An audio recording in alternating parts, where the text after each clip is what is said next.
The Marines Malevolent, a throwback from the past. Welcome, gentle listener. I am Baldermort, your faithful servant, and I wish to introduce you to the forces, factions, and faces of the Warhammer 40k setting, the grim darkness of the far future, where there is no time for peace. There is only time for war. If you wish to see the channel flourish, then like and subscribe. But also consider joining our Patreon or throwing a one-off tip in the form of a super thanks if I have indeed earned your bounty. And today, we shall discuss something I rarely allude to because I do not believe it to be factual anymore. It is the claim that there are no good guys in the Warhammer setting. For I feel I have displayed in graphic detail sometimes that this is simply no longer the case. It is a bygone element from a period when everything was indeed far more grim and dark. The reasons for this are manifold and complex, and we shall not dissect this particular line of inquiry today. Yet, I wish to show a force that may well be one of the last vestiges, or at the least the most obvious, which has given rise to this belief. Now many will rail against my statement and point to the butchery that all of the chapters of Space Marines are forced to ply whenever the chapters are unleashed. But this ignores the circumstances under which they fight. No, none espouse or epitomize the egalitarian halcyon future as depicted in more archaic sci-fi. But then, few can truly compromise and entirely understand the existence they lead, the reality of their universe.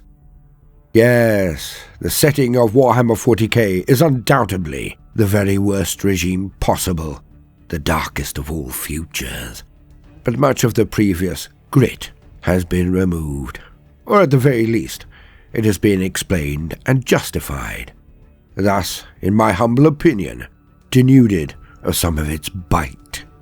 But in this particular chapter of Space Marines, we see the closest thing to the earliest conception and soul of Warhammer 40k, all the way back from Rogue Trader.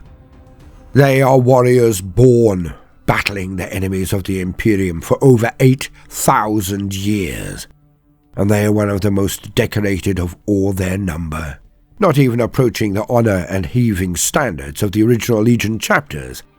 But as forces of Space Marines go, there are few who can compare to their roll call of accomplishments. Note that I did not say honors, for that is a very tricky thing to discuss in light of the topic. The Marines Malevolent, one of the most notorious of all chapters, but not only amongst the baseline humans they have fought alongside. Oh no, even their brethren chapters of Space Marines hold them in very low regard. Few would refuse the offer of assistance from any army of Space Marines, any chapter, but the Marines Malevolent are an even worse sight on the screens than that of the eternally cursed Lamenters. At least with the Lamenters there is no personal vexation. It is merely what they bring with them, their inexplicable unluck. Yet the Marines Malevolent are despised amongst the greater fraternity of the Adeptus Astartes, and many will state, with very good cause. Founded in the 32nd millennium, it is unknown if they were of the third or fourth founding. The third founding was requested by Rogel Dawn himself, and resulted in over 100 writs of succession to be produced and doled out to the existing chapters. Now that is a mighty number of Marines to be generated in one stroke, I assure you. So many believe that if there was any founding where the sheer numbers of new armies or chapters would have led to some falling between the cracks in roll calls, then surely it is this one.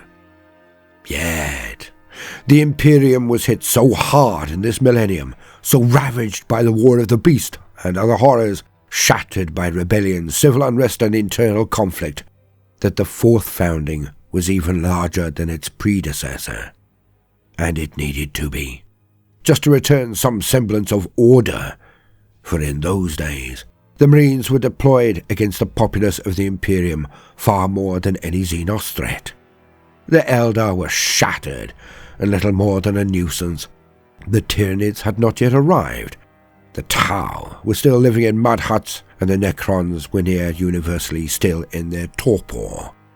Thus, it was the inner turmoil of the human race that created the most carnage at that juncture. In response to this, and to make up for the horrific losses sustained during the War of the Beast against the great green-skin horde, every last remaining chapter was ordered to provide gene stocks and veterans to form and then train new chapters. The repository for gene seed held by the Adeptus Mechanicus was near cleared out.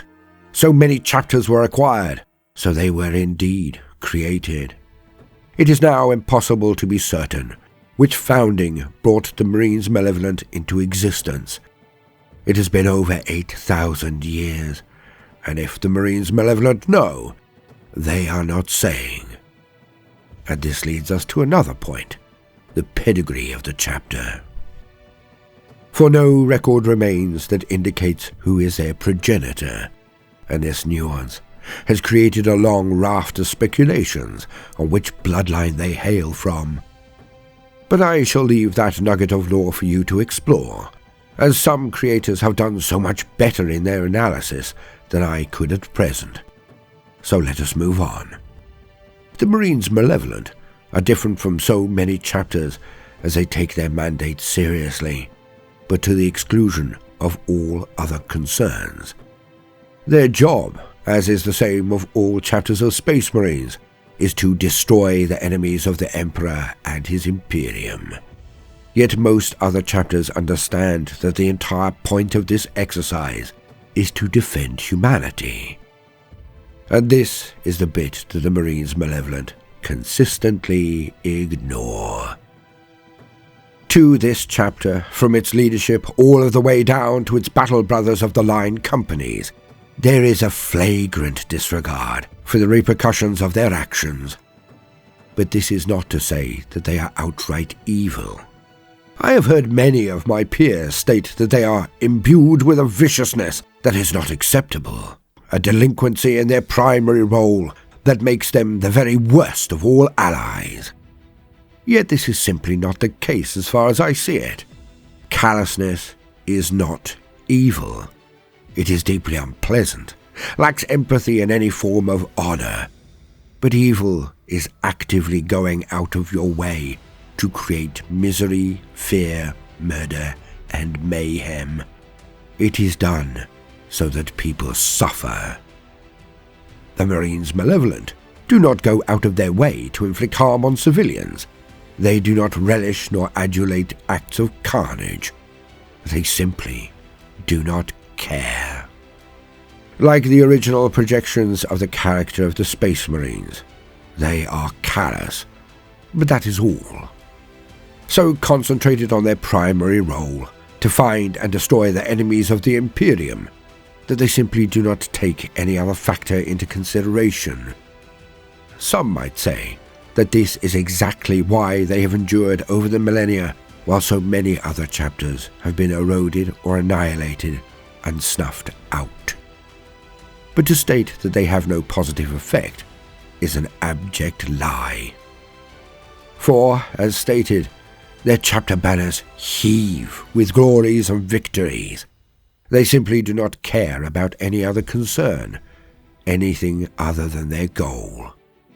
Like humans, moving along a sidewalk, is it their concern if they tread on ants? Many would say yes.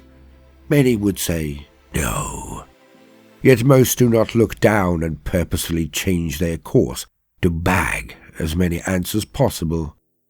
The Marines Malevolent are a force of nature that culls the Xenos, traitor or witch wherever they find them. By doing so, irrespective of the casualties they inflict on the host populace of any invaded world, they do still save it for the future. Where many chapters would try to mitigate the loss of human civilian life, the simple fact is that as long as there remains a suitably large populace at confrontation's end, they will inevitably regain their numbers and repopulate the world. The Marines Malevolent simply weigh the cost of invaluable and nearly irreplaceable resources, their Space Marines, as being the true investment requiring to be safeguarded. And in many cases, they are absolutely right. For the pragmatism that results in such callousness also permits them to continue waging their endless crusade. Where other chapters may heroically fight to the last to protect a world, then often perish, the Marines Malevolent simply know the computation before it is even made. If they exist, then they can save countless worlds, can defeat countless enemies. If they die, then there may be a tear of remorse and a few years of being extolled around the campfires of the world which they sacrifice themselves to protect. But inevitably, inexorably, there will be no lasting renown, for the next threat to the world will then go unopposed, and that will end the lives of everyone the Marines saved and wash their own loss into the sands of time. So, to a very real extent, the Marines Malevolent are the epitome of what some would consider the pinnacle of the Emperor's Angels of Death, and what they should be: fast, efficient, effective, and cold. The Marines were designed to defeat the most terrible things thrown at them from a galaxy that is inimical to human life, where every Xenos race was expected to slather for the death of the Imperium and the subjugation, enslavement, and even consumption of the human race. It is actually the Imperial Guard, the Astra Militarum, and the Navis Imperialis, the Imperial Navy, that defend humanity. And it should always be so. It is the job of the Astartes, the Angels of Death, to ply their trade. That, as it says on the tin, is death. It is this perspective that keeps the Marines Malevolent from being lauded or even commended by their brother chapters, who the Marines Malevolent must at some level consider weak. Because the other chapters will sacrifice decades, if not centuries, of experienced and rare resources, their Space Marines, for actions that are little more than morale-raising events in the eyes of this chapter. The Salamander's preponderance to swoon over civilian casualties and being projected as the defenders of humanity is enough to make most Marines Malevolent sneer, if not spit. And this was perfectly shown in the war at Armageddon. Well, one of them. When the great Orc warlord, Gazgul Mag Uruk Thraka, led his greenskins to destroy this important fixture in the Imperial crown, while the Salamanders bleated about civilian losses and collateral damage, the Marines Malevolent rained whirlwind fire down on a refugee camp. The locale had been overrun by the Orcs, and those humans present were taken and enslaved. From the perspective of the Marines Malevolent, nothing was lost by bombarding the entire region at range. The Orcs were slaughtered by the barrage, and at little to no threat to the Marines themselves. If they thought about the civilian human slaves at all, it was to consider them unworthy of saving. Firstly, they had not resisted the Xenos scum. All humans should obey their Emperor and fight to the last against greenskin filth. Yet also, the second, by firing into the encampment, they were saving these souls from being used by the Orcs as labor, saving them from being abused and used by the enemies of the Emperor. Not that the Marines Malevolent would have thought about it for even a second, if we are honest, for behind them were entire hives full of loyal humans who could easily make up for the losses in a mere generation, if not less. It is all a numbers game. But people also forget the longevity of the Astartes. To a Space Marine, a year or even a generation can be like the blink of an eye.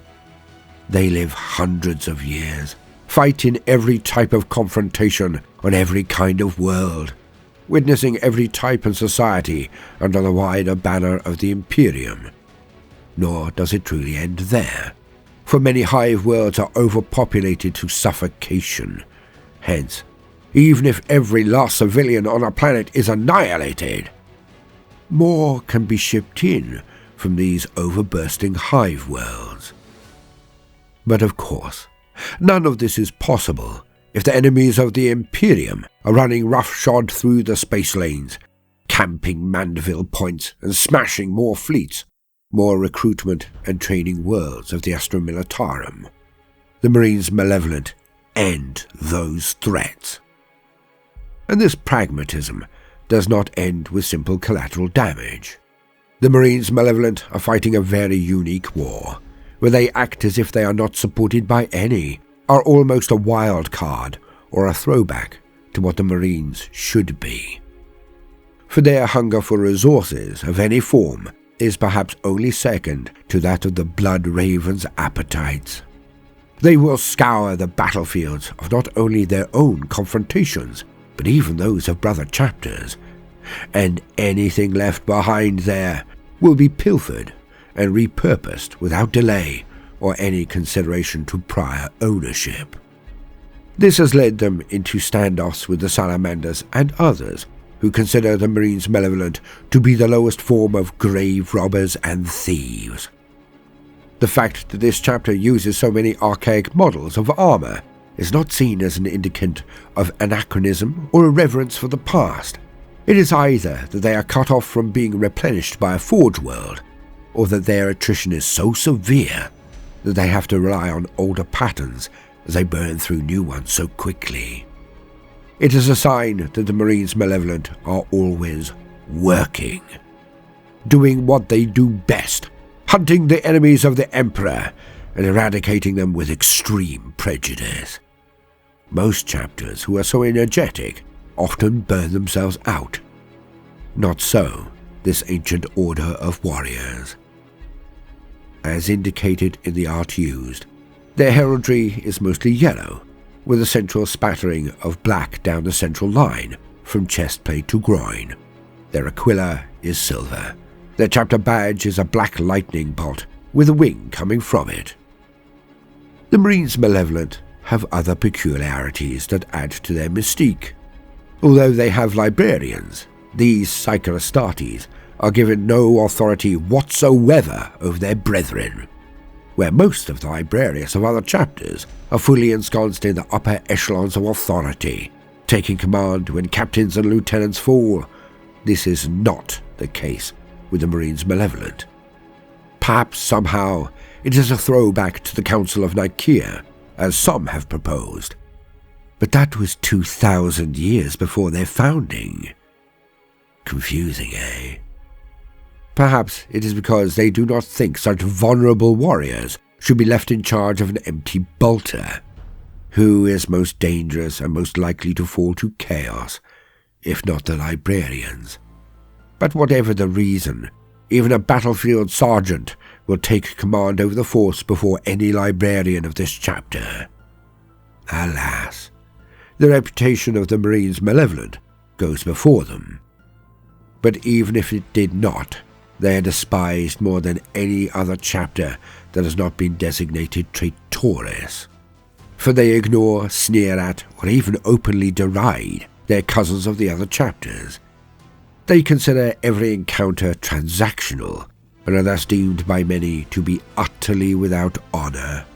Yet despite this, they are rumored to have been investigated by the Inquisition and more than once, and they still stand, without censure or interdiction of any kind. To the best of my knowledge, nor have they ever been sent on a penitent crusade. Hence the High Lords, Ecclesiarchy, and Inquisition are all of the same mind, it seems, that the Marines Malevolent may not do a pretty job, they may not do a popular job, but they get that job done. Their first company are called the Vilifiers. It is not known if they are a fleet-bound crusade chapter, or if they do possess a fortress monastery on a world, but that it is such a closely guarded secret that none outside of their order know of it. who can tell? And now the peroration. Once upon a time, the Space Marines in the early lore were hive-gangers, scum, and brutal warlords who were taken from their worlds while at their peak, then enhanced, then trained as Space Marines. They were psychopaths and slaughterers whose only redeeming feature was that they used their unspeakable violence on the enemies of humanity. The setting has changed quite considerably since that time, honed, grown, developed, and many will say improved. But I make no judgment, as it is simply a matter of taste and preference. But the Marines Malevolent are a throwback to the lore of those early days, and for that alone, these horrors, the Marines Malevolent, will always have a place in my heart.